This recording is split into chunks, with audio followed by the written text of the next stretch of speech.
Tous, on est ici pour fêter Paul Mayeux, puisque il aurait eu 100 ans il y a quelques jours, le 27 juin, il y a quelques jours. Il est décédé il y a 20 ans, et comme dit Dany, l'Artifoire et Paul, c'est une longue histoire, et l'Artifoire fête ses 50 ans.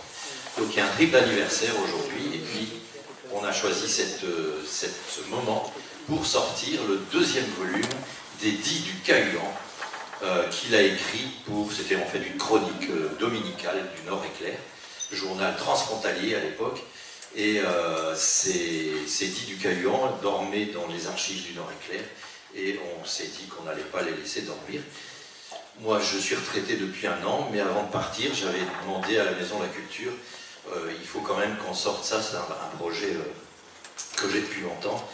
Et donc on a sorti le premier volume en mars 2024, voici le deuxième volume. Il y en aura un troisième. Et donc ce sera pour quand on sera tous morts. C'est pour dans 50 ans. Dans 50 ans ou dans 100 ans, il y aura un trésor linguistique et littéraire, parce que c'était une fameuse plume, vous allez vous en rendre compte.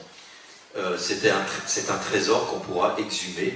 Il y aura les 3 volumes, il y a la traduction en français chaque fois en face, des petites notes pour expliquer qu'est-ce que c'est la 8, qui est Georges Sénéca, hein, on ne saura plus, etc.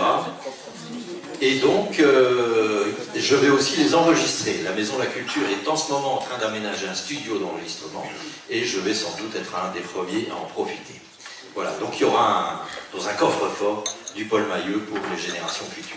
Alors pour ceux que ça intéresse, il y a aussi, j'ai mis des vitrines avec des ouvrages de Paul. Il n'y en a qu'une qui a de l'emprunt, les autres elles ne sont pas allumées, j'ai comme chose. Et vous verrez qu'il y a quelques petites pièces un peu surprenantes, notamment dans celle du coin là-bas.